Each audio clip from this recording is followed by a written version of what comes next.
Well, good morning, everybody. Glad you all managed to find the forum here. Now, if I could just find the next button. There we go. We're going to talk about parks in the air this morning, not me. This is me. You can read if you care. There's only one really important thing in here. I'm one of those people that took sort of a long hiatus from ham radio. I was licensed. We're not going to talk about how long ago I was licensed. Right after I got licensed, I got married. My wife got into vet school, and I went, what ham radio? When I eventually, many moons later, moved to my current QTH, I, in the process of unpacking stuff, found my, we'll just say old, HT. Fired it up, checked, made sure my license was still current. I did at least do that.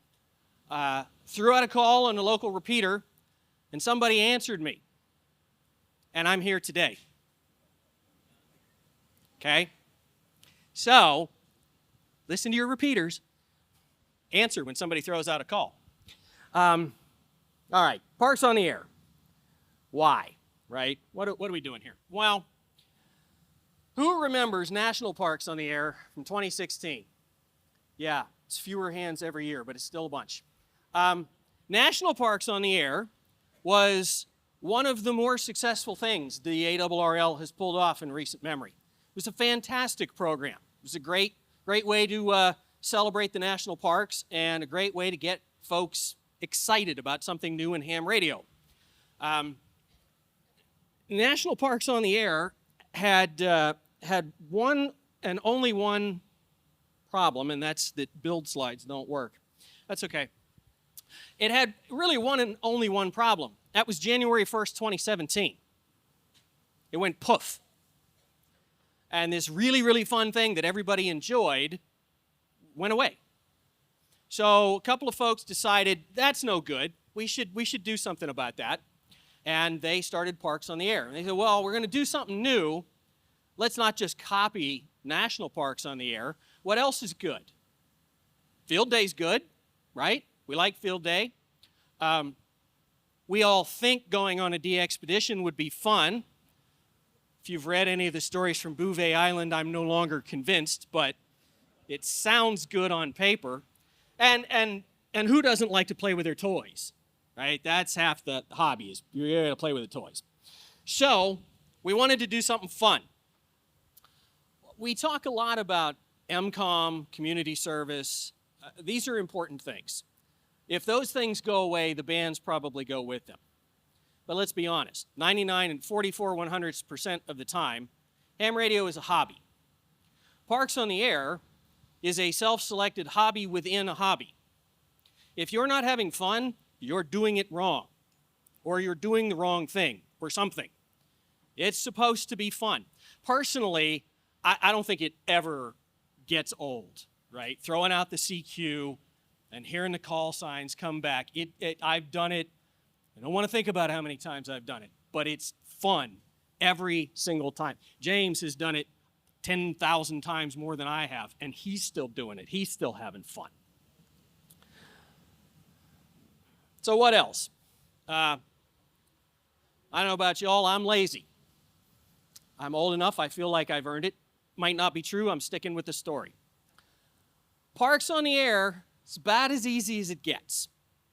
You know what you need to know and or do above and beyond just being ham radio to hunt parks on the air? Nothing. You can spin the VFO, hear somebody calling CQ, and answer them. Sounds like a day at the ham radio office to me. You may have just done Parks on the Air. It's designed to be simple. You can hunt from anywhere. You can, if you have remote connectivity to your base station at home from this forum room, you can hunt during the POTA Forum. No problem. Activation is supposed to be pretty easy too. This is where inspired by Field Day, but maybe not the scale of Field Day would be a good thing, right? If you have a mobile rig in your car, as soon as you pull into the parking lot, you're ready to go. Doesn't have to be any more difficult than that. So we tried to make it easy. Not this past week. But in general, I'm blessed. I live out in the country. My neighbors are like, you could walk to a couple of them, but not many. And still, when I go to the park, I have a lower noise floor. I run the preamp on 40 meters. When's the last time any of you ran the preamp on 40 meters? The park is great. There's no plasma TVs. There's fewer and fewer like street lights or anything electric that used to be there got shut off during the pandemic and was never turned back on. So conditions are great from an RF perspective. The conditions are great from an aesthetic perspective. Now, I spent a lot of time working on my shack. I custom built some furniture. Somebody very nicely gave me a scroll saw cutout call sign thing and some LED lights. You know, it's all pretty okay as shacks go. But it's a beige wall with a bunch of black plastic boxes sitting in front of it. It doesn't look like that picture. Okay, neither does my local park. But it's better than the beige wall and the black plastic boxes for sure. And that last point is probably the most important one. This is the part I joke about, the complexity of a POTA activation versus the complexity of field day. That's just a joke, really. But this last bullet point I think is important. One of the stated goals of field day is to get amateur radio out in front of the non-ham community. And it does that, kind of, sort of, right? But your average like club activation with 6 radios and a fire truck holding up the antenna, right? The MCOM row that we all oohed and awed over scares the hell out of the general public. A guy sitting at a park bench with a piece of speaker wire in the tree, right, is approachable by the couple walking their dog or the mom pushing the jogging stroller or whatever it is. Not quite half, but more than 25% of my activations, I end up having a conversation with somebody about what I'm doing. And no, it is not always the ranger getting ready to haul me away, right? POTA is a great opportunity for you to get out there and inform the general public that ham radio has not, in fact, gone the way of the dodo bird, that we're still out there and that we do things, you know, other than sit in the basement. That's what our teenage sons are for. Okay. I said this is in no particular order. I lied. This is last, and it's last for a reason, because I know for a fact it doesn't appeal to everyone. But you can earn awards in POTA.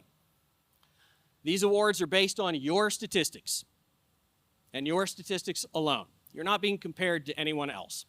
But there are a significant number of people, I know, because I've talked to them when they didn't get their PDF, that getting to the next level of their own personal achievement means something to them. It motivates them, right? It's the same reason people go out there and spend all that money and learn all those interesting words trying to play golf, right? To shave one more stroke off the score. Same idea in POTA. That's why we have an award system, and I am obligated to put this up here. It's not a contest. Contests have start dates and end dates and a scoring system that makes somebody the winner and everybody else not. POTA has none of that. The awards they probably should have been called achievements, right? You can unlock achievements like in a video game.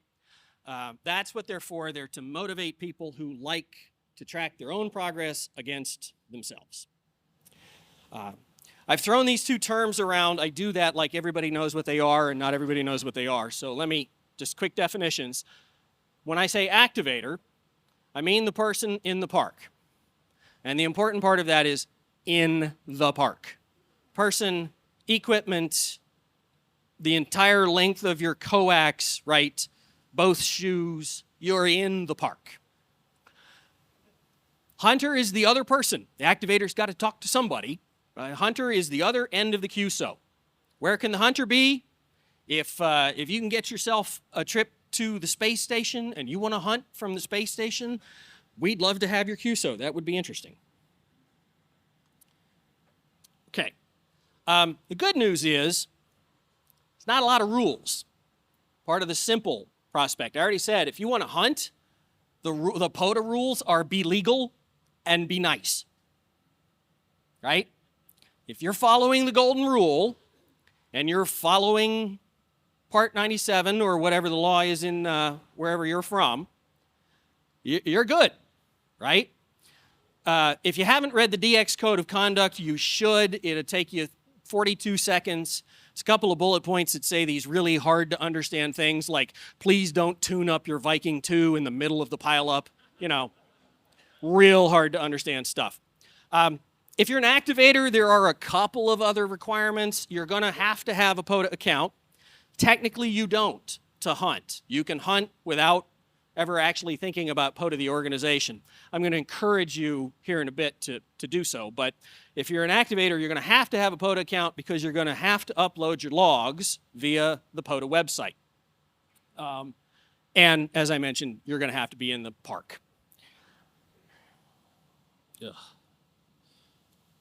All right, you're sold, right? We can all go home. POTA.app, that is a website. Please use your browser, Safari, Chrome, Firefox, Edge if you must.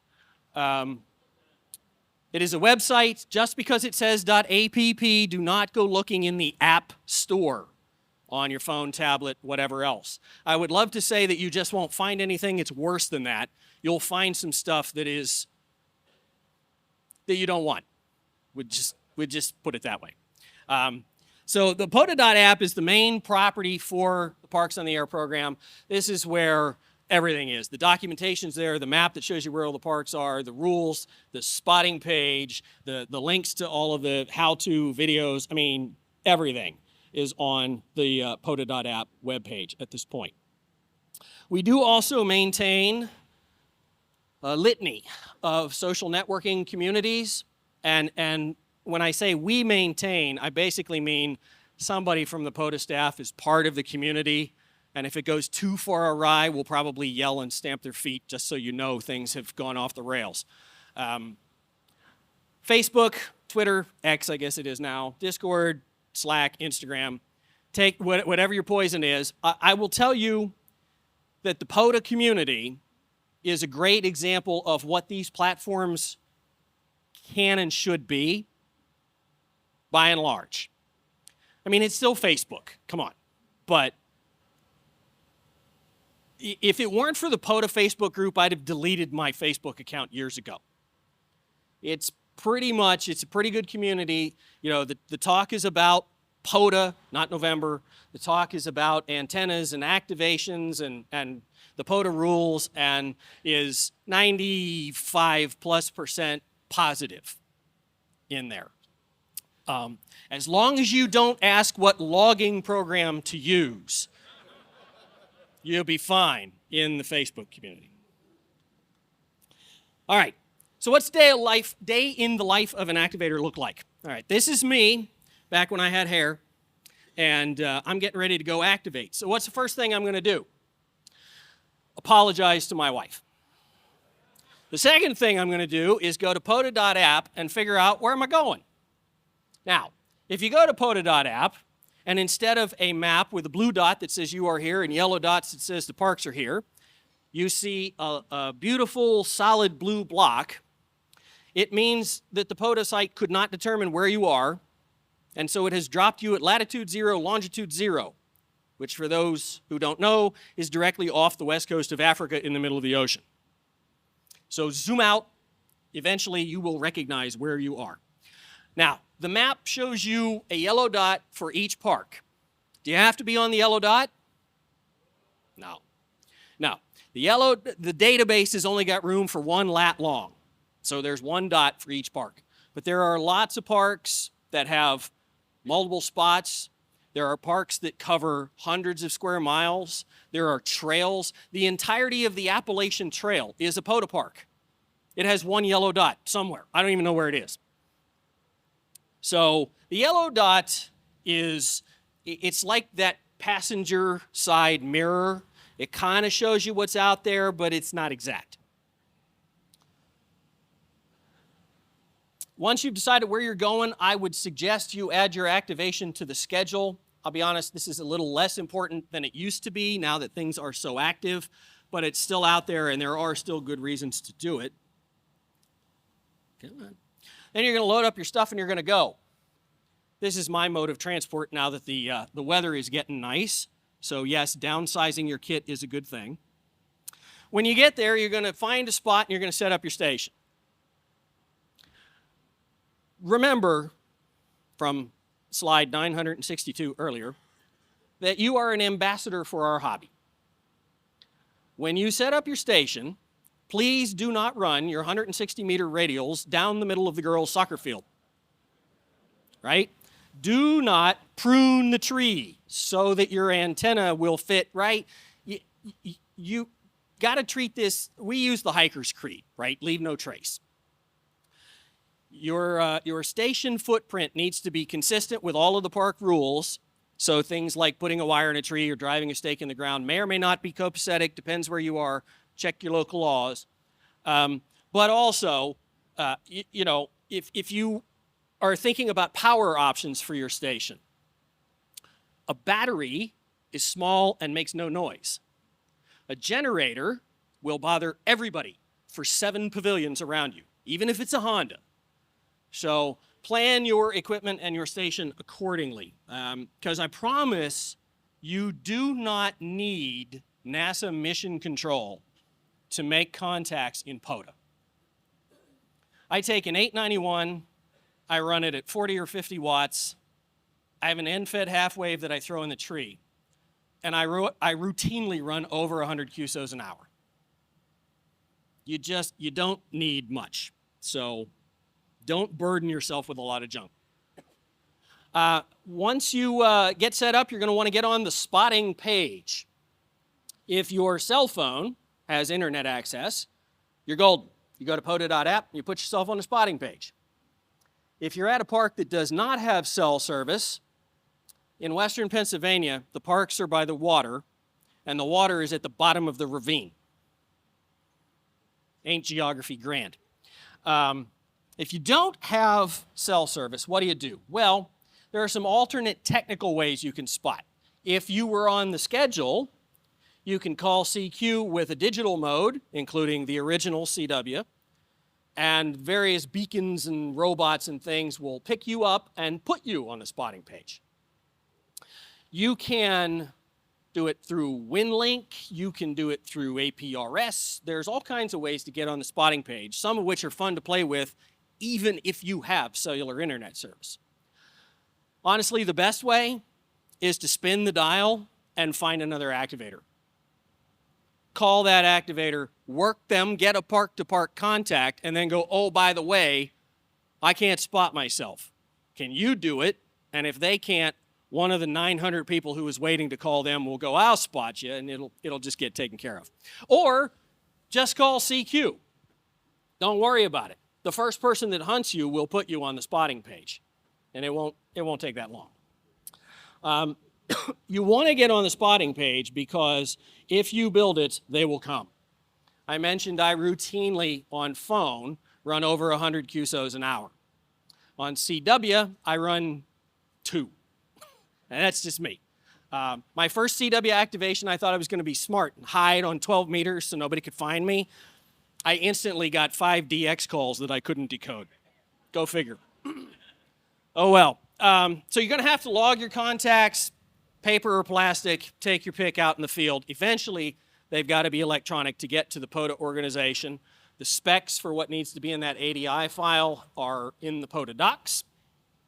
You're going to upload your contacts to POTA via the POTA.app website, and the awards and accolades will roll in. This is all automated. It's mostly automated. It's supposed to be all automated. We're working towards all automated. These will just show up in your POTA account. And this is why, even though you don't have to have a POTA account to be a hunter, you probably want to, so that you can go in there and track your progress and see your stats, see what you've done. You probably are also going to want a POTA account if you're a club. POTA is a fantastic club activity.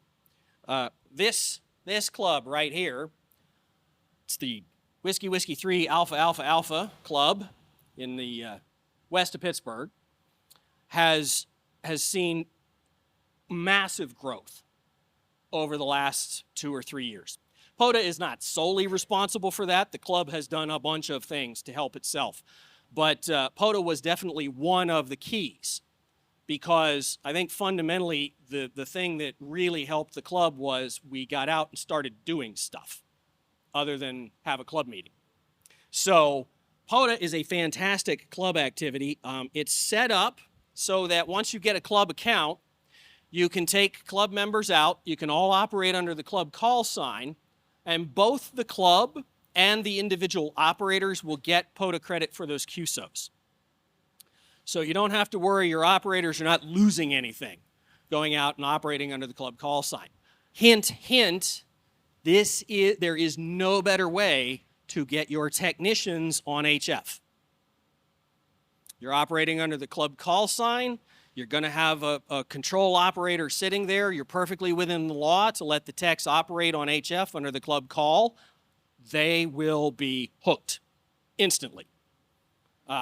So if you're going to do that, make sure you know how to get a hold of a VE somewhere, because you're going to need them. One note, dupes are going to be calculated at the club call sign.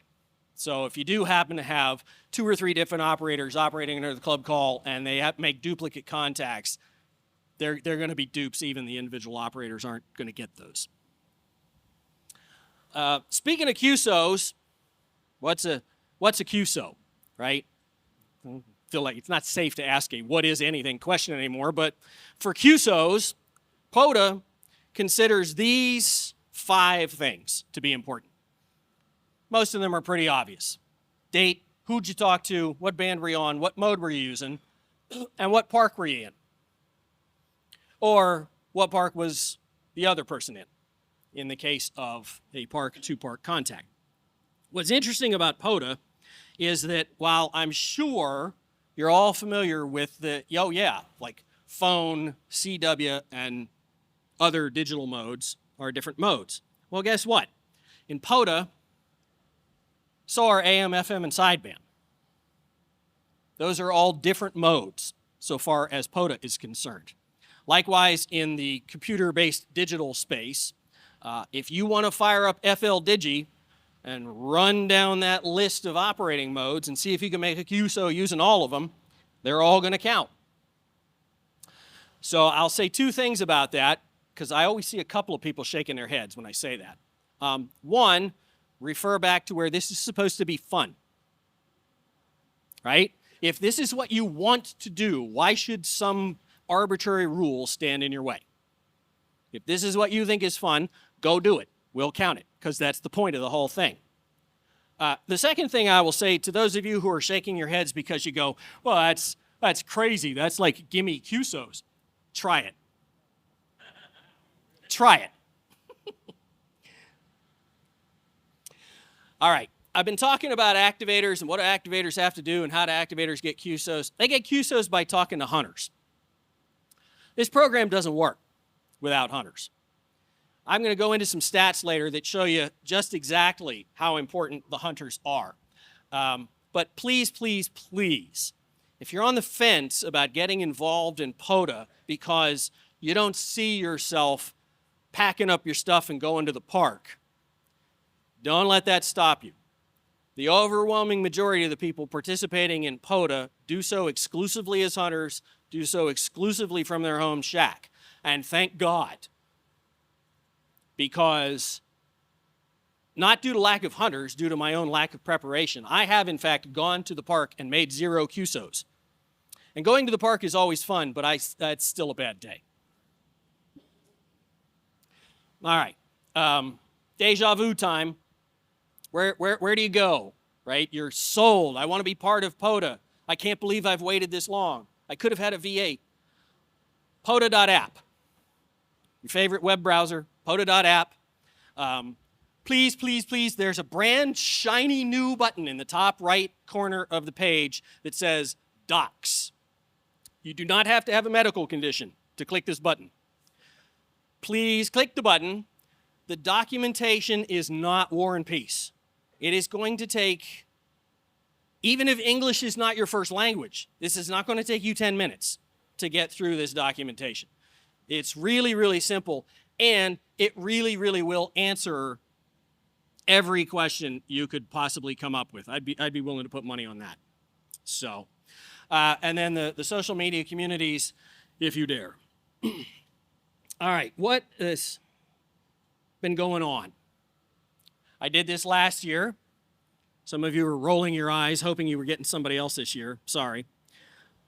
Well, we changed the prefixes. Some of you might have noticed. I had a little audio clip that I was going to play of a CW activator. I decided not to because it has a call sign in it. But no less than half a dozen times during this activation did he get asked for his park number, and he's like, da-da-da, did-da-da, did-it. Like, yeah, we changed him to US. Sorry about that. There were a lot of good reasons for this. Most of them are sort of very technical, back-end AWS administration stuff. The short version of it is that what we had in the database was not real consistent.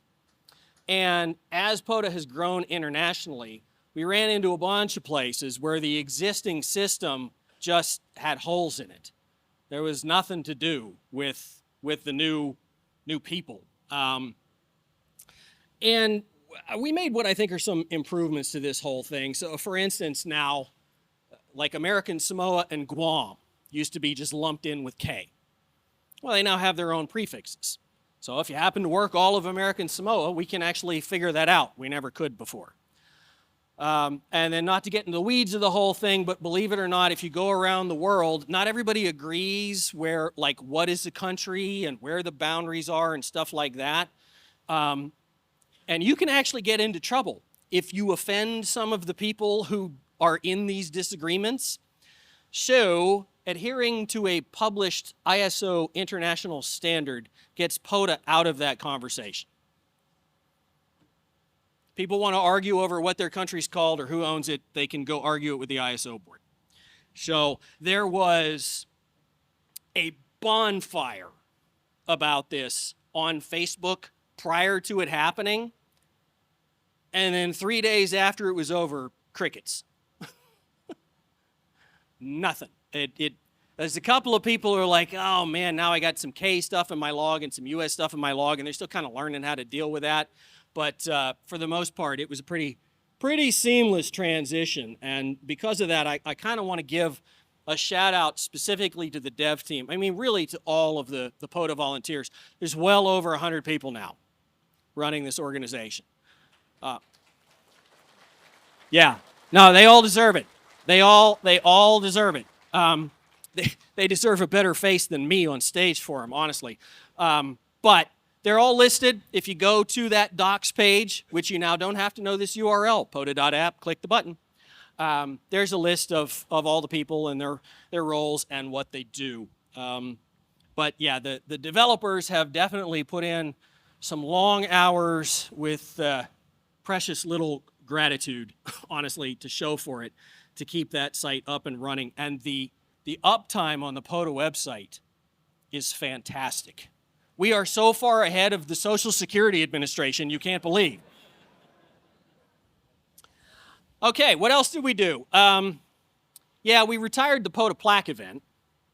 Some of you are shedding a tear, I understand. But the plaque event, we tried, we tried to separate that from POTA enough that it could continue to be what it was, which is a contest, right? You're declaring a first place winner, you're mailing them a plaque of monetary value, it's a contest.